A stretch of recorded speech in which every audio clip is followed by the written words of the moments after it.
So, you want to connect with your audience in a way that's more real, more immediate, and way more powerful. YouTube Live is where it's at. But where do you even begin? Well, in this explainer, we're breaking down absolutely everything you need to know to go live with total confidence. Because let's be real, that's what this is all about, right?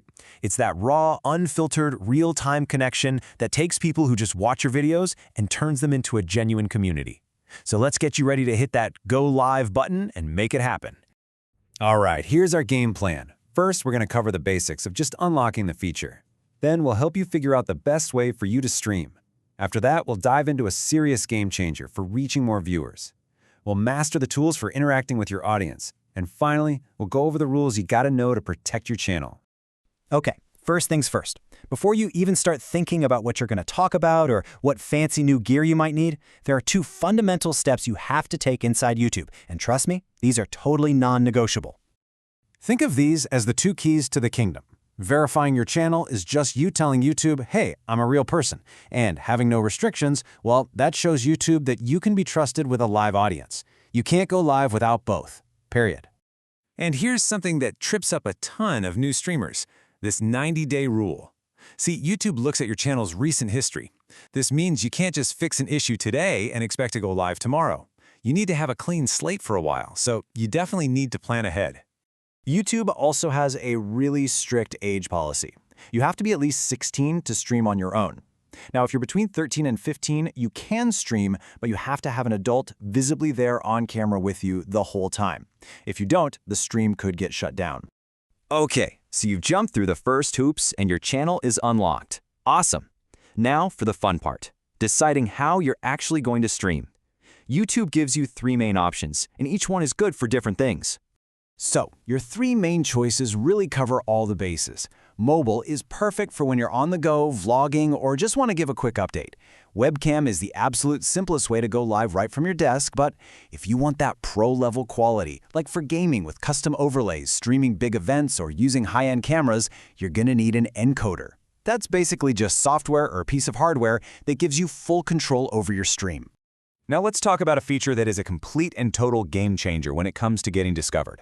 I'm talking about reaching two different audiences at the exact same time with one stream. This is what we call the dual stream advantage. You send out one stream, but it shows up in two different places. Your normal horizontal video goes to the main YouTube app and website, while a vertical version gets pushed into the YouTube Shorts feed at the same time. It is one of the most powerful ways to get more eyeballs on your content with a single broadcast.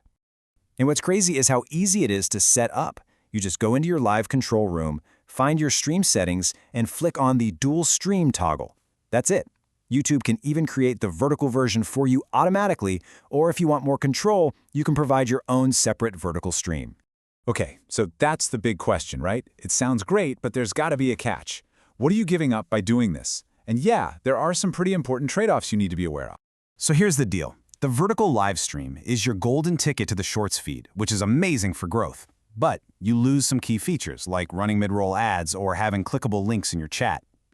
On the other hand, the standard horizontal live stream has all the power features, 4K quality, every monetization tool, clickable links, but it misses out on that huge Shorts audience. So you have to decide, is this stream about growth, or is it about monetization and deep engagement with your current fans? So, you're live. The viewers are trickling in. The chat starts moving. What do you do now? Well, the real magic of live streaming isn't just you talking to your audience. It's about interacting with them. So let's check out the tools YouTube gives you to make that connection real. First up is the live Q&A. You know how when the chat gets busy, it's just flying by and it's impossible to see every question? This tool is a lifesaver. It lets you pull specific questions out of the chaos and put them into an organized list so you can answer them one by one. And it is so easy to use. You just start a Q&A session, and as questions pop up in chat, you can select one. When you do, it gets pinned right at the top for everyone to see. That way, nobody's confused about what you're answering. It just brings a ton of clarity to your stream.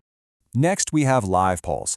These are so much fun. This is how you can instantly see what your audience is thinking or even let them guide the stream. You can ask things like, what game should I play next? Or which topic should we dive into? You create the poll, they vote right there in the chat, and boom, instant feedback. It really makes people feel involved. And finally, never underestimate the power of a simple pinned message. Now, only you as the creator can do this. You can pin a welcome message, a link to your Discord, or the main topic of your stream. It just sits at the top of the chat as a handy reminder for anyone who's just joining. Just remember, you can only pin one message at a time. So, with all these amazing tools for engagement comes a bit of responsibility. To make sure you can keep going live, you have to play by YouTube's rules. This final section is absolutely crucial for the long-term health of your channel. It's really simple. All of YouTube's normal community guidelines also apply to your live streams. If you break a rule, your stream could get an age restriction slapped on it or just be removed entirely. The first time is usually a warning, but after that, you'll get a formal strike, and that's when the real penalties kick in. And the reason a strike is such a big deal is that just one strike on your account will block you from live streaming for a full 14 days. That's a huge penalty. And please don't try to get around it by using another channel. That's a really fast way to get your account terminated. It always pays to know the rules. So, there you have it. We've covered the requirements, the different methods, the engagement tools, and the rules. You now have the fundamental knowledge to really master YouTube Live. But all this technology, it's just the beginning. The real question is, what are you going to create with it? What story will you tell?